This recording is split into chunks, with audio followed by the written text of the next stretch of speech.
ಅದಾದ್ಮೇಲೆ ಮಗ ಇಲ್ಲ ಅನ್ನೋ ನೋವನ್ನ ಸಹಿಸ್ಕೊಳಕ್ಕಾಗ್ದೆ ನಮ್ಮಮ್ಮ ಹೋಗಿ ನದಿಗೆ ಹಾಕ್ಬಿಟ್ರು.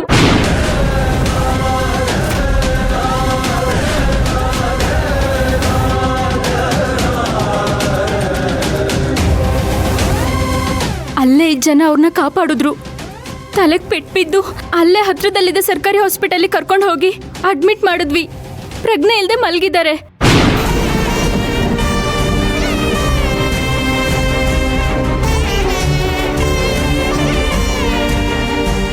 ಫೋನ್ ಮಾಡಿದ ಸತ್ಯನಾ, ಸ್ವಾಮಿ ಹೇಳಿ ಸತ್ಯನಾ, ನಮ್ಗೊಂದು ಗೊತ್ತಾಗ್ತಿಲ್ಲ ಸರ್.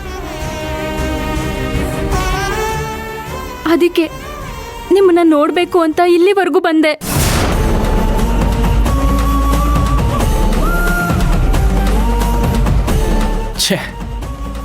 ದಯವಿಟ್ಟು ನನ್ನ ಕ್ಷಮಿಸ್ಬಿಡ್ರಮ್ಮ.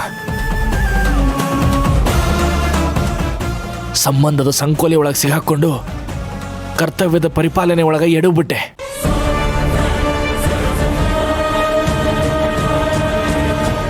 ನೀವು ಫೋನ್ ಮಾಡಿ ನನಗೆ ಹೇಳಿದಾಗ ನಾನು ವಿಚಾರಣೆ ಮಾಡಬೇಕಾಗಿತ್ತು.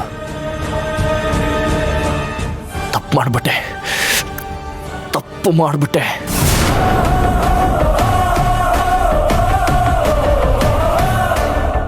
ಸರಿ, ಈಗ ಅವ್ರು ಹೆಂಗದಾರ? ಆರಾಮದಾರಲ್ಲ? ಟ್ರೀಟ್ಮೆಂಟ್ ನಡೀತಿದೆ ಸರ್. ನಮ್ಮ ಅಮ್ಮಂಗೆ ಇನ್ನೂ ಪ್ರಜ್ಞೆ ಬಂದಿಲ್ಲ.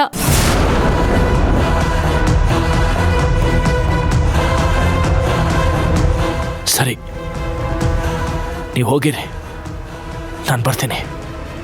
ಸರಿ ಸರ್.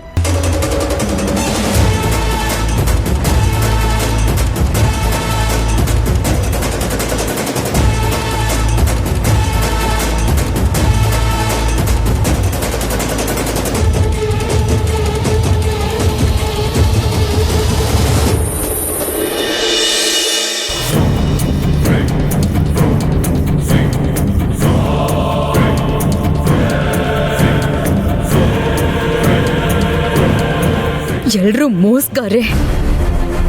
ಹೇಗಾದ್ರೂ ಮಾಡಿ ನನ್ನ ಯಾಮಾರಿಸ್ಬೇಕು ಅಂತ ಎಲ್ರೂ ತುದಿಗಾಲಲ್ಲಿ ನಿಂತಿದ್ದಾರೆ.